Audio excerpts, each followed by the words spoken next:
David Ellison has already come in and made reportedly 3 offers for Warner Brothers, all of which have been turned down. And the reason that Zaslav is doing this, and I told y'all 3 years ago, Warner Brothers has made no bones about the fact that they're going to open the bidding wars. David Ellison, I think, did him a favor, coming in and saying, we'll give you $22 a share, or how about $23 a share, or how about $24 a share? And the price of Warner Brothers stock keeps going up.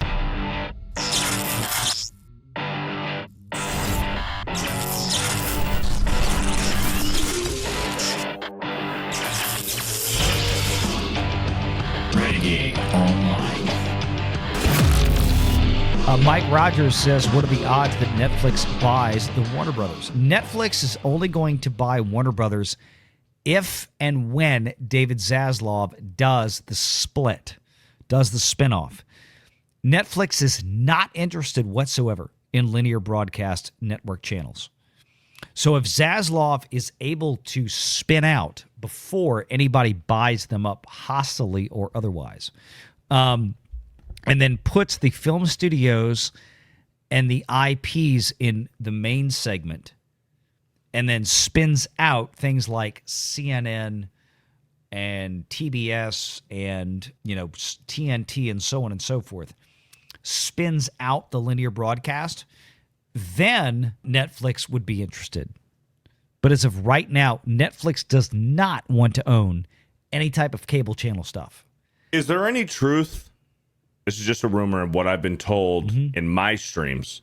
Yep. That Netflix might be interested in buying the Snyder version of DC and continuing Snyder on Netflix. Have you heard that too, Valiant?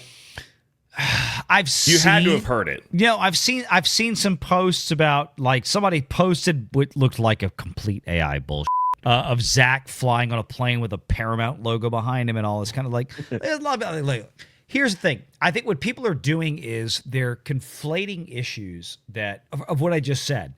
I think Netflix and Ted Sarandos, Greg Peters, the boys out there, even in the last earnings call 10 days ago that they made it clear that they said, basically, I'm going to paraphrase here, we're not interested in Warner Brothers. What we are interested in is studios and IPs, right? So it's a roundabout way of saying that if David Zaslav is successful in doing the spin out, where he shoves all the cable channels off of Warner Brothers, and then leaves the studios, the film studios, which would include the intellectual property rights that WB owns, DC, Lord of the Rings, go on down the list, and that was a separate corporate entity from the television stations, then Netflix, I almost guarantee you, would absolutely go hard ass in to buy that shit up. But it hasn't happened yet. So they're playing the long game. They can't go out and say, Ted Sarandos couldn't go out there on an earnings call and say, oh yeah, we talked to David, and as soon as he does the spinoff, we're buying that shit. Right? He can't say that on an earnings call. He has to wait for it to actually happen or come in behind the scenes, because then he's divulging insider information otherwise. You can't do it that way. So do you think DC, Warner Brothers, the DC section of Warner Brothers is getting bought out and sold? I don't know. No. Do I think well, let me make sure I understand this. Are you asking me if I think that David Zaslav would carve out DC rights? Just DC. DC out of Warner Brothers to sell off. No way. Okay. No way on earth. No. That would be stupid. What's going to happen is... That's what they're saying. They stupid. I mean, I'll put it this way. If that happens, I will gladly eat my hat. There's no way this... Because, look, here's the thing. If the rights to DC were the only feather in the cap that Warner Brothers had, we could have a conversation. Because it sounds like they're splitting assets. They're going to sell this to this, this to this. Paramount and Apple are the big people that might be buying. They're the buyers right now, Paramount and Apple. So they're going to be selling this. They're going to be selling this. And it sounds like DC might be part of what they're trying to sell off. If Warner Brothers splits, I would expect it to split the way that Zaslav has said that it would split.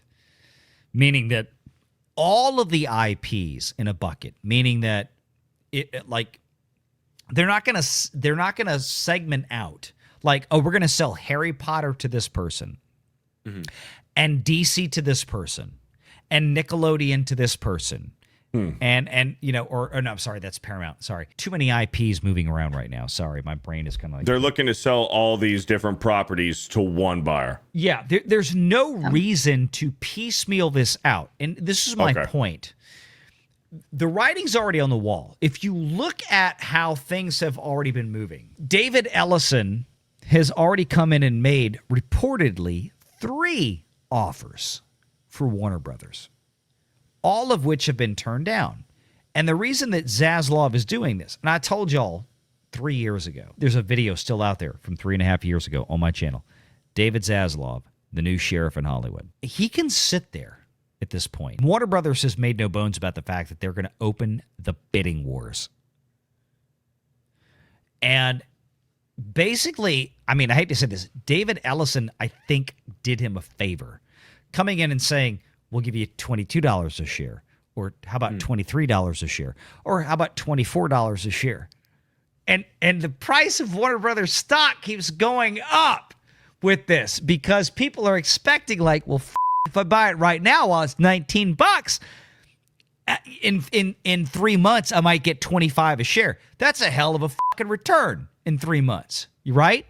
To get a 20-30% return in 3 months because somebody's going to buy it out and guarantee it. So what Zaslav is doing is sitting there going, yeah, I'm thinking that, you know what, this person doesn't want the cable channels. These people do.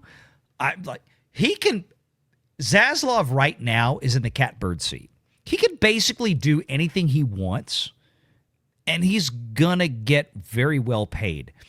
And I think right now, there's nothing written in the stars. Everything is on the table. I think the most likely thing to happen is that, because I was surprised when David Ellison came in and bought Paramount out. I still think there's part of me that thinks that Ellison is going to be looking to dump off the television assets in the not-too-distant future. Taylor Sheridan. Taylor Sheridan just bailed out. He just got bought out. Yeah. Universal came in. Comcast came in and said, here's another check. Yeah, money. And Taylor Sheridan was like, I don't like what's going on at Paramount. Taylor Sheridan, literally the only thing that is holding up Paramount Plus. Tulsa King. I just watched the new episode of Tulsa King today, right? Awesome freaking show. All the Taylor Sheridan stuff on Paramount Plus is what's holding it up. Universal's now going to take him out. He's coming over there to start doing television shows for Universal in 2028. So that means that by the time we get 28, Tulsa King, Landman, all that shit on Paramount Plus, definitely going to be done. Now, where does Universal do their streaming? Where? Like geographically around the world, or no? What platform? What platform? Max, Amazon.